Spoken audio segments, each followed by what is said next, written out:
Hi bro. Hi నాయ్. మరి social మీడియాలో ఒక కొత్త హ్యాష్ ట్యాగ్ వైరల్ అవుతుంది, బైకాట్ ఓజీ అని చెప్పేసి. మరి ఓజీ సినిమాని బైకాట్ చేసే సత్తా ఎవరికి ఉందా? ఓజీని ఆపే దమ్ము గాని ఇవ్వనికి లేదు.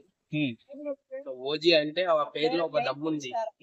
ఓజీ ఆపే అంత దమ్ము ఏ నా కొడుకుకి లేదు. అన్ని సొల్లు పురాణం మాటలు మాట్లాడుతుండ్రు. అదే విధంగా ఈ మధ్య ఏదైతే సోషల్ మీడియాలో అదేంటిది మన పేటిఎం ఆ ప్యాచ్ మొత్తం కలిసి ఏదేదో అన్ని పెడుతున్నారు బాయ్కాట్ అని. ఓజీ సినిమాని ఆపే దమ్ము గాని ఎవ్వడికి లేదు. వాళ్ళ తాత ముత్తాతలకి లేదు. సో ఓజీ ఆడుతుంది, రికార్డులని బద్దలు కొడుతుంది, బాక్స్ ఆఫీస్ ని బద్దలు కొడుతుండు. పవన్ కళ్యాణ్ అన్న ఒక సింహం లాగా నడిచి వస్తుంది ఈసారి.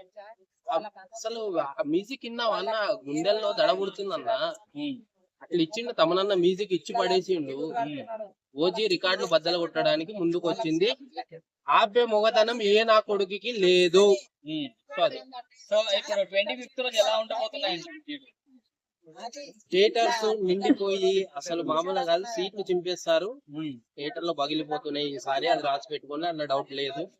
సో పూలాభిషేకం, పాలాభిషేకం, రక్తాభిషేకం గీట అది 100%. ఈసారి తొక్కుకుంటూ పోతారు ఫ్యాన్స్ అభిమానులు. హరిహర వీరమ్మలతో ట్రోల్ చేసిన వాళ్ళకి ఏం చెప్తారు? ఒకటే చెప్తున్నా, వాళ్ళకి చెత్త నా కొడుకులు, నిజంగా చెప్తున్నా. ఏం చేయనాడు కొడుకుని గీట ఈ రోజు సోషల్ మీడియాకి వచ్చి ఏదో కామెంట్లు పెట్టడం, ఇదే తప్పితే వేరేది ఏం లేదు. ఏమి చేయలేరన్న నా కొడుకులు, ఏది చేత కాదు. కామెంట్లు పెట్టడానికి అంకితం వీళ్ళ జీవితం అంతే. ఫైనల్ గా బైకాట్ ఓజీ అని చెప్పి ట్రెండ్ చేసిన వాళ్ళకి ఏం చెప్తారు? అంటే చెప్తున్నా, నా ముందలు ఉంటే గనక నిజంగా నరికి పడేస్తుంది. సో ఎవరికి ఆపే దమ్ము గాని ధైర్యం గాని ఎవ్వడికి లేదు. బాయ్కాట్ చేయలేడు ఎవరు.